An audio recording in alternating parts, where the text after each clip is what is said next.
How do you define resiliency in a marriage? So the way I look at it, resiliency is the ability to experience difficult things and then to respond based on values, based on your abilities, based on what would be best for you. So it's the ability to adapt and be flexible to the difficult things in life.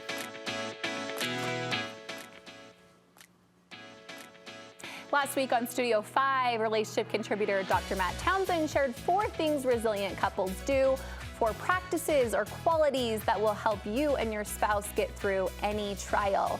Well, that conversation continues today. Matt is sharing 4 more marks of a resilient couple. Welcome, Dr. Matt. Good to be here. So happy to have you. Now, there's just so much here. We obviously had to break it up. I'm actually really intrigued about what more you have, but what makes a resiliency factor such a big factor in these long-lasting marriages? Well, so think about it. If a tree is just too rigid and unbendable and won't bend, then the wind will eventually get it, and it'll eventually shatter it, break it apart. And the same is true in our relationships. We don't know exactly what's going to come, so you can fear what's coming, or you can learn to flex and be resilient. And so just like with healthy people, the healthiest people are the ones that can adapt to what's happening in the world and flex to it, and the healthiest relationships are also those that can adapt. And so we're trying to figure out what are the tools that make us more flexible in our relationships.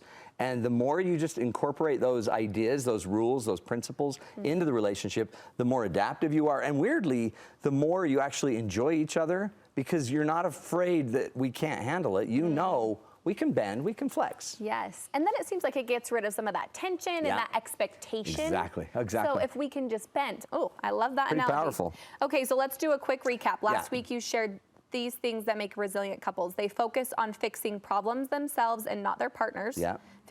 Focus on fixing themselves and not their partners. Becoming intentional about accepting differences. Truly cleaving unto their partner, mastering the art of being real and vulnerable. Yes. So we're going to jump into the next 4 today, and you're starting with they say what they mean and they mean what they say. They say what they're thinking. They don't beat around the bush. They don't hope that you can read into the tea leaves. They actually just say what they mean. And if they don't like what you just did, they'll just say, you know what you just did really upset me. And they actually dare say it. Now, they're not mean about it, but the opposite of that is they hope you know what they mean. And if you spend your life in your marriage hoping your partner's getting you, especially when they're not, then something needs to change. And so if you just say what you mean, so we call it content communication. Literally, if you say it, then we should assume to the other that it's meant and it's intended. And that way, if it's been said, then it's real. If it hasn't been said, then it's not real. So healthy conversations, healthy relationships are saying it, so it's out there, it's real, and then we just need to make sure we're actually meaning what we say. Don't threaten if you don't mean it. I actually find this, I was going to say, in parenting too, right? Yeah, totally. I'm like, well, he should just know better, right? Hello. Even if it's my child, even if it's my husband, right? Like, I need to be communicative. That's right. And make sure we're all on the same page, because no one can read anyone's mind. They can't, except we kind of hope they would. Well, absolutely. And then there's this fear that, well, what if I say it and they don't do it? Then they don't love me. Then we turn it into something else. Make it about us. Instead, let's make it real and then actually mean what you say. One of my big rules is don't ever threaten something you actually won't do. Otherwise, I'm a big believer, you never tell your partner what you'll divorce them for. Oof. Don't ever tell them what you're going to divorce them for, because the minute you know, by the way, you don't know what you'll really divorce them for. And I've seen people that thought they divorced for one reason and it happened and they didn't need a divorce. So just instead, be real with each other, say what you mean, and then if they're not hearing it, then actually say, okay, stop, I need you to pay attention to me. I really mean what I'm saying right here. I need you to hear this. And then say it, and then let's start making a rule that if it's been said, then it's been meant. Yeah. Oh, that's a good one. Yeah. Actually, I'm surprised by this next one. You want us to live like we've only got a few years together. Yeah. Wouldn't that be weird? If we only knew we had 2 years to live with each other, we'd probably let a lot of stuff go. Right. And so the more flexible you are is understanding the fragility of your life. And so the understanding your life and your relationship is fragile allows you to understand and prioritize things better. If I know I've only got you for 2 years, then what really matters? What really matters? And that allows me to not have to chase every whim and every little issue. Instead, let's just get down to the real things that matter. Let me learn to let stuff go faster. And we all know that. If somebody got a cancer diagnosis, we give them a lot more leeway. They can say a lot of stuff. They can do a lot of stuff. But what if we just said to each other, let's just try a few years, treating each other like we've only got a few years. Because it might not be death. It might actually be a job loss that spins your partner into a depression. And then you've lost something. Or it might be a difficult child that kind of distracts you guys. So there's a lot of things that could vie for your partnership's attention. So treat it like it's gold. Treat it like it's not going to be here forever. Build up that resiliency. Okay, next, appreciate mistakes, growth, and change. We as humans are notoriously bad at liking change. We don't like chaos. We like everything to stay the same. By the way, even if it's not as effective for us or as healthy or as prosperous, we're willing to keep it to stay the same. So when I say appreciate mistakes, I want you to increase the value of error making in your game. We tend to not like errors in our family. And so we kind of beat them up, we avoid them, we don't talk about our errors. But if you think about it, if you're creating the best product line on in any hair salon or whatever, you want errors to make sure we're getting the feedback to know how to do it right. That's, by the way, the world of AI is all about errors and correction of errors. Errors and correction of errors. So if humans could get way better at making errors, allowing errors, tolerating errors, and then correcting the error, we actually could grow like AI grows, right? So one way to do that is start talking more about what's the mistake of the day. Did anybody make a mistake today that they regret? Yeah, oh yeah, I pulled out in front of a car in it. But immediately I went, oh.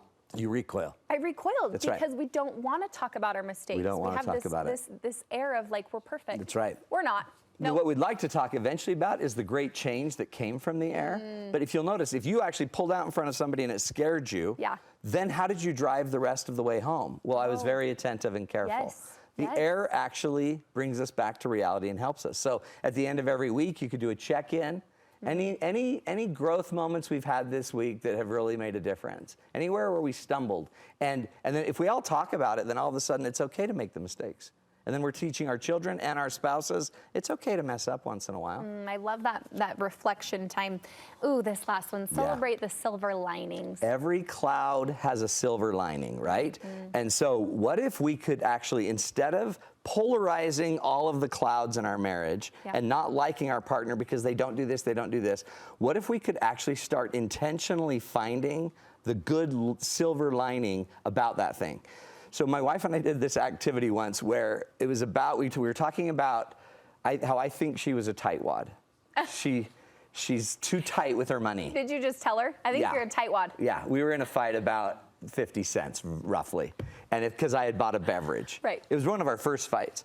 But what I found out later in an activity that I did about 10, 15 years later, I was supposed to tell her what I love about her, and one of the things I ended up bringing up was that I love how careful she is with our money, which is the same thing as being a tightwad.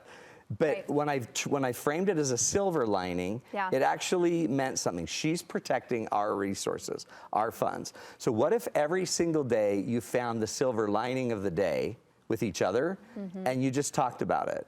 Yeah. I'm glad you got us to watch that movie series. That was really cool. I'm really glad that you made me go to that wedding tonight, because I got to see people I hadn't seen forever. And what if we just shine and highlight those silver linings? You could even write them down, one silver lining a night. And just write them into your journal or your book.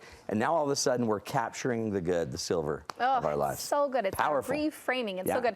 Well, people can learn more about resiliency in your Becoming One program. Yes, it's huge. This is so cool because every week I get on with about 200 people and we talk about real life issues. People bring up their real marriage issues, their real kids issues, their real work issues, and I coach them through on how to create stronger relationships.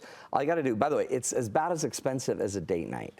But you get 4 hours of new content and coaching a month, plus you get hundreds of hours of existing video, workshops, activities, and it's just a way to work together on your relationship. You can watch it as a couple. So good. We It's love awesome. you, Dr. Go to matttownsend.com. That's all they got to do. Okay, thanks so much. Thank you.